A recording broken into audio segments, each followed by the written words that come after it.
I did not like in the first book, development is just whew. It's not Starkov, it's Starkovo. He's so cute. Like if I could end up with any guy in the series, it would be him. Okay. I finished reading Shadow and Bone and I have a lot to say about it. Hello everyone, welcome back to my channel. Today I'm going to be doing a book review on the book series Shadow and Bone by Leigh Bardugo. And this is just going to have my opinions on the book series, so let's get right into it. Quick disclaimer, there will be spoilers. I will only be discussing the book series, not the TV show, because I have not watched the show yet. How I got into reading Shadow and Bone, how long it took me, etc, etc. So I started reading this book August of 2021, so almost a year ago. It wasn't that I just spent the last year just reading these books. Obviously I read other things, so I would take breaks between the books. Nonetheless, I finished the series, which I'm so glad I can finally say that I finished reading the series. I have not read Six of Crows yet, nor King of Scars, but I would like to get into reading those books as well. First thing I want to mention is my likes and dislikes in the book series. I'm going to start off with the likes, things that I enjoyed. I really enjoyed the world building that Leigh did with the Grishaverse and how everything is tied together and so connected, because we see like places that aren't mentioned in Shadow and Bone are mentioned later on in Six of Crows, and it's really vital to the plot and also to the characters. We learn so much about the characters based on just where they're from. It was really great world building and I really liked how they did it and how she connected everything together. Also her description, a lot of her writing is show don't tell. She incorporates dialogue so smoothly. One character will say something to another and then it'll go into a description, like a character's thoughts or a description of the place that they're going to.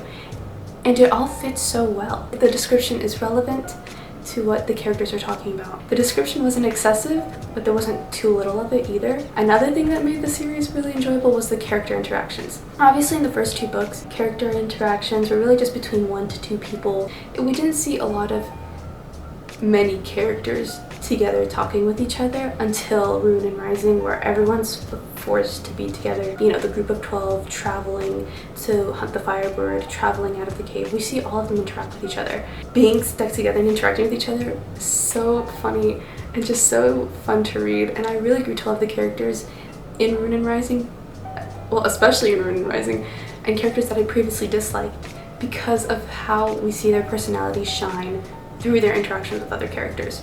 And also character interactions in the first 2 books, like I said, were rather minimal. We usually see Elena talking to 1 or 2 people at a time.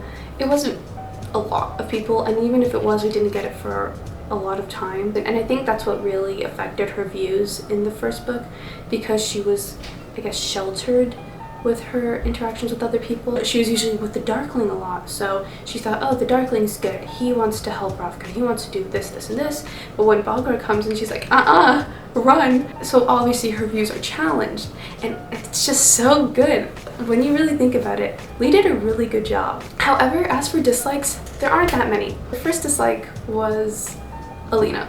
I did not like Elena in the first book, but her character definitely does grow. So I think her character was the way she was in Shadow and Bone because she was just being exposed. She was just thrown into this new world that she previously didn't know much about. She was an orphan, but now she's going to live in a palace. She was powerless. She just worked as a cartographer, and now she's what, the Sun Summoner? So I guess I can't bash on her character too much in the first book because she was just discovering this new world. These were all strangers to her. She didn't know these people. It was really difficult for her to figure out who to trust, and that might have impacted her character. But I think as she learns to keep those she loves close to her and to trust them, but also make her own decisions, her character develops so much more in the second and third book. I really did start liking her character maybe towards the middle, almost ending of Siege and Storm. She becomes very independent and her character develops so much. Like Shadow and Bone Elena compared to Ruin and Rising Elena, the development is just whew, you know? I did not like her first book, but that's okay, because her character does get better second and third book, at least to me. Despite not liking her character in the first book, I really did like her character second and third book, so I think she did really well in character development. Also second, the use of the Russian language. Although people have already voiced their opinions, we have Elena, her full name is Elena Starkov, but she's a woman, so it would be Elena Starkova, but so I thought that was weird. Now let's go into a deep dive of some of the characters. First and foremost, we have our protagonist, Elena. Okay, like I said, her character development is just amazing. I think she learns to discover her powers and to realize things for herself, how to become this leader, even though she's so young. She's literally, what, a teenager? Yeah. Become this leader for everyone else, to become the sign of hope, even when she was hopeless, and I think she's so strong for that. She does have such major character development throughout the books, which I think is so great. But yeah, I'm not gonna go into her character too much because I already did talk about it earlier. Next character, we have the Darkling. I think he was a really good antagonist. He was a really great manipulator, I have to say. Before I got into reading Shadow and Bone, my friends were talking about it, and I saw obviously like edits and people posting about it, and I genuinely thought the Darkling was gonna be a love interest of some kind. So I was like, oh, Ben Barnes, he's kind of cute, you know, because I saw him talking about the Darkling, but as the show's Darkling. So I thought, oh, you know, Ben Barnes, he's kind of cute, you know, maybe the Darkling is kind of cute, because I thought it was going to be an enemies to lovers. I had somewhat of an idea of the story going into it, but not entirely like who's love interest, who's not. So I genuinely thought the Darkling was going to be a love interest of some kind. And then I read the ending of the first book. I thought, I don't think he was supposed to be.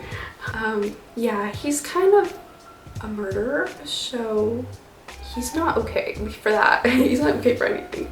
And also, the whole age gap between him and Alina and them having something romantic going on in the first book, I just thought because he's what, like 200 or 1,000 years old, I don't even know how old he is, but I just think whenever there's an age gap like that in any book, he was 80 at some point.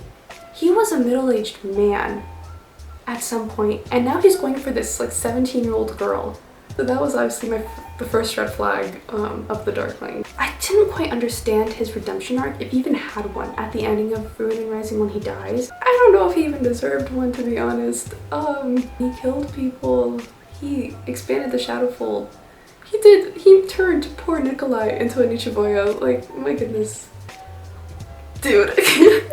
Like, I don't know how I feel about his redemption arc. Okay, redemption arc, fine. He might have deserved a redemption arc if, you know, he actually was sorry, but did he deserve forgiveness?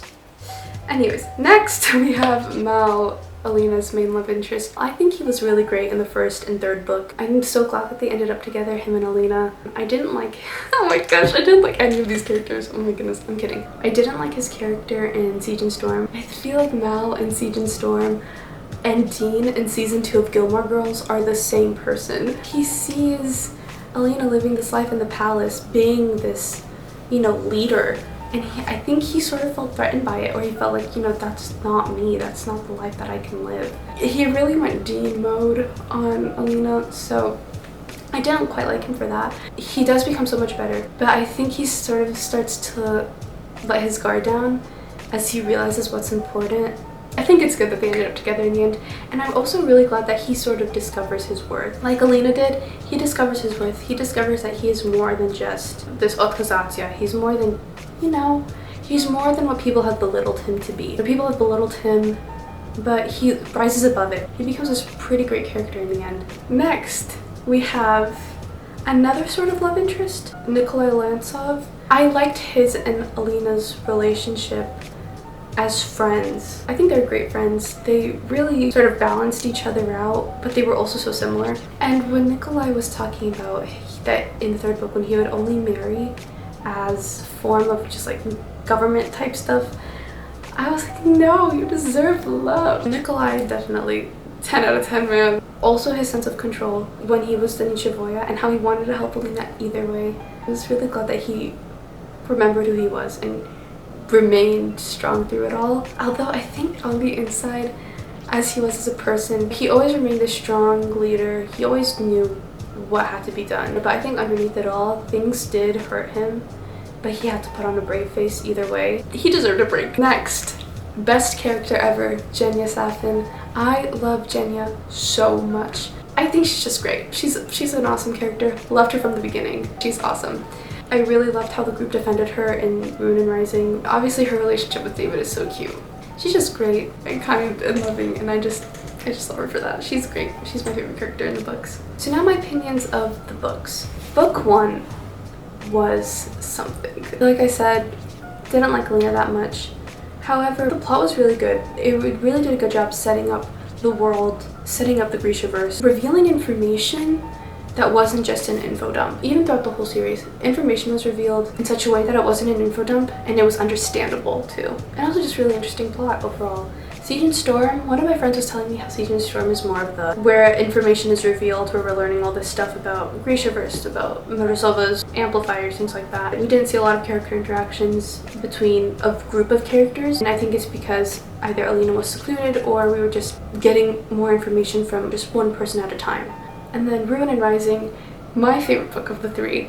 We get great character interaction, great info revelation, and also great plot. I feel like the battle scene at the end was perfectly done, at least for me. I think the length of the battle scene was done in a timely manner. The plot was overall really great, and I loved all the character interactions that we got. That was my favorite thing about Ruin and Rising. Even Zoya, as much as I didn't like Zoya in the first two books, because one, she was going after Mal, and two, she wasn't very nice to Alina. Though I didn't like Alina, I didn't condone Zoya going, "Oh, you smell of Karamzin." Like, no, sweetie. But we saw so much good come out of these characters in the end in the last book. Before, we just got Alina's picture of who Zoya was from afar, like from just those very minimal interactions in the first two books. And then in the third book, she's with Zoya all the time, and we see their friendship grow and just become better. So like I said, I like Zoya at the end, I like Alina at the end. I really liked all the characters at the end, except for the Darkling, but that's a whole other story.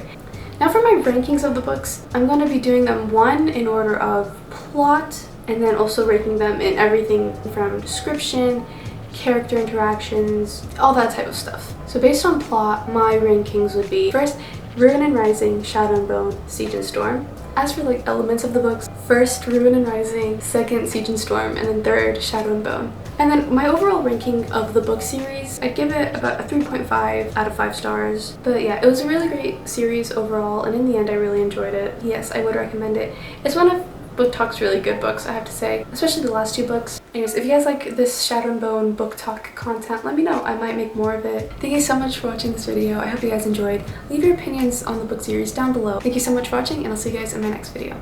Bye bye!